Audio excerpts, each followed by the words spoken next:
Si vous écoutez régulièrement l'émission, vous savez à quel point tout ce qui touche à la santé et à la bonne forme physique, c'est quelque chose qui est important pour nous ici à Cube, mais aussi en particulier à mon émission. Ce sont des questions vraiment qui me touchent de près. Surtout quand on a des gens qu'on aime qui ont eu des petits soucis de santé. Donc, j'avais envie de parler de l'importance de l'exercice physique avec des spécialistes. Alors, j'ai réuni autour de moi Dr François Simard, qui est cardiologue à l'Institut de cardiologie de Montréal et au Centre EPIC. Bonjour, Dr Simard. Bonjour, merci de nous recevoir. Et Sophie Tanguay, qui est kinésiologue au Centre EPIC de l'Institut de cardiologie de Montréal. Madame Tanguay, bonjour. Bonjour.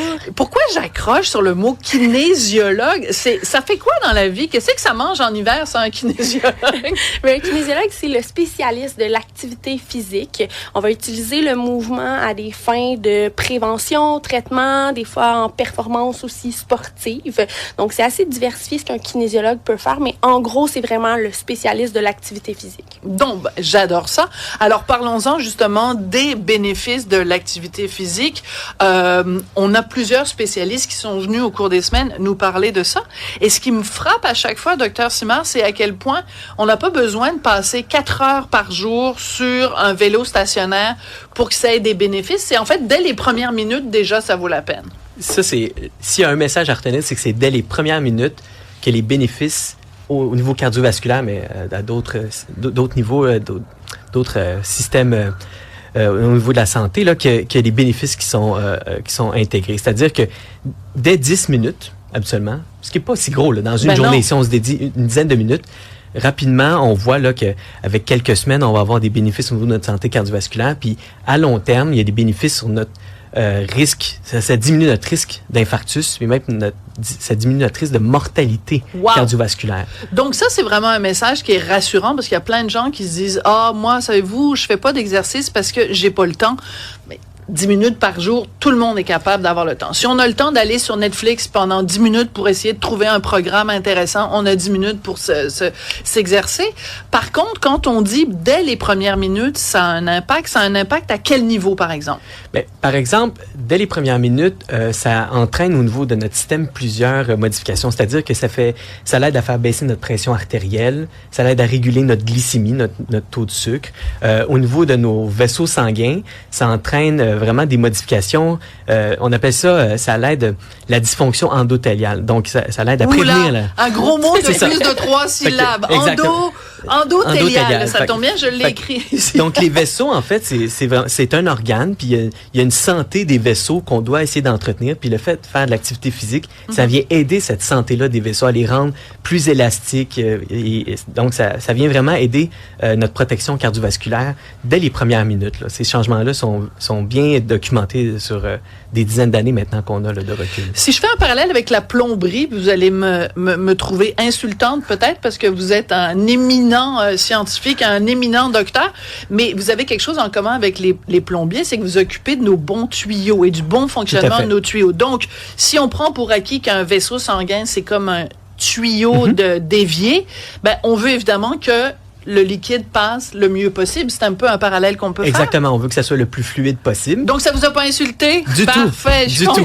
Il y a beaucoup de parallèles à faire. Beaucoup de parallèles. D'accord. Alors, Sophie Tanguay, je me tourne vers vous. Donc, on l'a dit, donc, à partir de même juste 10 minutes par jour, comment on fait pour l'intégrer, cet exercice physique, dans notre vie de tous les jours? Ça va au-delà de, évidemment, passer la balayeuse, là. Il doit y avoir d'autres façons plus intelligentes de l'intégrer. Mais c'est sûr que même passer la balayeuse, ça va compter, hein. Ça reste que ça demande un certain effort qui est relatif à chacun. Il y a des gens pour qui ça va être très facile, d'autres que ça peut être très demandant. Donc, ça n'a pas besoin d'être très, très, très cardio. Non, pas nécessairement. Donc, il y a différents types d'intensité, mais même des activités à intensité légère, qu'on va dire, donc des activités qui provoquent pas nécessairement un essoufflement, ça va être bénéfique. Maintenant, quand on parle de recommandations, on veut quand même aller chercher une intensité qui est modérée. Donc, quand on parle du 150 minutes d'activité physique par semaine que tout le monde a déjà entendu, mais ça, c'est de l'intensité qui est modérée. L'intensité qui est modérée, qu'est-ce que c'est? C'est un effort qui va entraîner un certain essoufflement. On est capable de parler, mais on pourrait pas chanter en faisant cet effort-là. C'est pratico-pratique. Parler, mais pas chanter. Oui, exactement. Donc, le 150 minutes, ça fait référence à ça. Mais comme Dr. Simard l'a dit, on n'est pas obligé d'atteindre le 150 minutes d'activité physique. C'est sûr que quand on regarde les études, ben c'est à 150 minutes qu'on a le plus de bénéfices. Mais de faire 10 minutes, même 3 minutes, là, juste se lever pour aller à la salle de bain, ben c'est déjà bénéfique. Puis ben, au final, dans la journée, on peut cumuler ce nombre de minutes-là, puis on va quand même avoir des bienfaits. Donc, ça peut être fait vraiment de différentes façons. Tu sais, passer la balayeuse, stationner la voiture plus loin, juste se lever, tu sais, pas rester trop en position assise, faire quelques exercices de musculation. C'est toutes des choses qu'on peut faire. Mais c'est donc la sédentarité qui est l'ennemi numéro 1, le fait de moins bouger. Puis c'est plate à dire parce que pendant des siècles, pendant des décennies, l'être humain bougeait. Il se posait pas la question, je vais aller sur un faux vélo pour faire de bouger. Le mouvement faisait partie de notre vie quotidienne par la force des choses. Exact. On est devenus des humains comme un peu déséquilibrés. Oui, exact. Donc, c'est vraiment une distinction à faire. Tu sais, on va parler d'activité physique, d'inactivité physique. Là, c'est quand on rencontre pas les recommandations en termes d'activité physique. Mais la sédentarité, c'est quelque chose qui est différent. Donc, la sédentarité, c'est quand on passe des périodes prolongées, soit en position assise ou couchée, à pas faire grand-chose. Dans le fond, quand on est sédentaire, on n'a pas une grande dépense énergétique qui est associée. Mais avec maintenant l'omniprésence, par exemple, du télétravail, puis je m'excuse de vous avoir interrompu, mais tout de suite, on pense évidemment, quand on position assise pendant une longue période, on pense évidemment à la quantité de gens, soit au travail ou en télétravail, qui sont en effet assis devant leur ordi.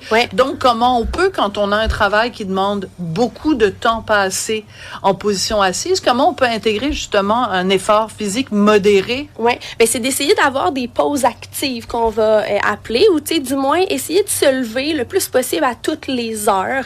Donc, c'est sûr que, tu sais, se lever puis se rasseoir tout de suite, c'est pas super. Tu sais, on viserait au moins un petit 2 minutes, là, peut-être, pour aller se promener ou faire des petits exercices. Mais c'est ça, c'est vraiment d'essayer de briser cette sédentarité-là en intégrant des pauses actives dans notre journée. Donc, tantôt, je donnais l'exemple, tu sais, se lever pour aller à la salle de bain, aller à l'imprimante, prendre les escaliers. Des fois, les patients, on va leur faire intégrer des exercices, comme par exemple faire des push-ups au mur, en faire une dizaine, puis ils se rassoient. Donc, essayer de bouger le plus possible à chaque heure, ou du moins le plus souvent qu'on est capable. Excusez-moi, mais j'adore l'idée de faire des push-ups au mur. Moi, je suis nulle en push-up. Je sais pas, en tout cas, je fais ça, j'ai l'air d'une grenouille, mais de les faire au mur, ben oui, pourquoi pas? Mais il faut juste, à ce moment-là, couper l'écran quand on est en Zoom avec 22 personnes à l'autre bout du monde. On cache ça quand on fait des Zooms. Docteur Simard, on parlait tout à l'heure, vous nous avez parlé de la fonction endothéliale. J'aimerais qu'on parle d'un autre sujet avec un mot que je vais être incapable de prononcer, l'agrégation plaquettaire. Expliquez-nous c'est quoi, puis en quoi les exercices physiques peuvent nous aider avec ça. Fait que l'agrégation plaquettaire, ce que c'est que les plaquettes qui sont dans notre sang pour réparer nos bobos, si on se blesse, là, si on se coupe, mais ces plaquettes-là, quand elles sont hyperactives, elles peuvent s'agglutiner, donc former un caillot et bloquer une artère. Et là, si ça bloque une artère du cœur, ça entraîne un infarctus. Si ça bloque une artère du cerveau, ça donne un AVC. Fait que ce phénomène-là d'agrégation plaquettaire, l'exercice physique vient le contrer parce que quand on fait de l'activité physique, c'est une activité qu'on considère anti-inflammatoire. On diminue toutes les molécules inflammatoires qui sont dans notre système et c'est l'inflammation qui médie en partie l'agglutination de ces plaquettes-là. Fait que quand on bouge, qu'on est en mouvement, on vient diminuer notre activité inflammatoire, fait que nos plaquettes sont moins réactives, ont moins tendance à s'agglutiner. Fait que ça diminue notre risque d'infarctus, notamment par ce mécanisme-là.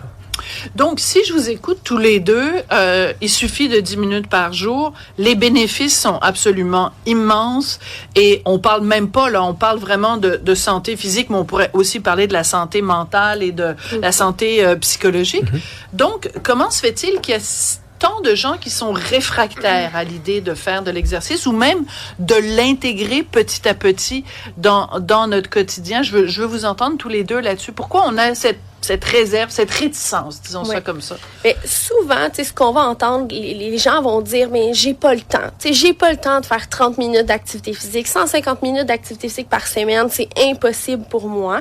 Mais on en a discuté, tu sais, les bienfaits, on va les avoir rapidement, même en faisant un très petit volume d'activité physique, hein, parce que si on est inactif, on fait 0 minutes d'activité physique par semaine, si la semaine prochaine, on est capable d'en faire 10, c'est déjà ça. On va déjà avoir des bénéfices qui sont associés. Ça prix, voilà. Exact.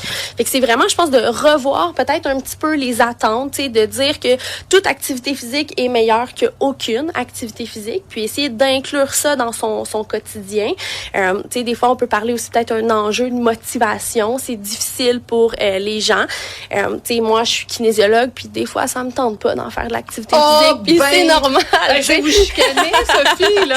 Mais tu sais, c'est correct, puis on a des moins bonnes journées. Il y a plein de facteurs qui vont affecter notre motivation, mais c'est peut-être d'essayer de trouver des trucs qui peuvent fonctionner pour nous, comme par exemple, trouver un partenaire d'entraînement, tu sais, aller marcher avec le voisin, ça peut être intéressant.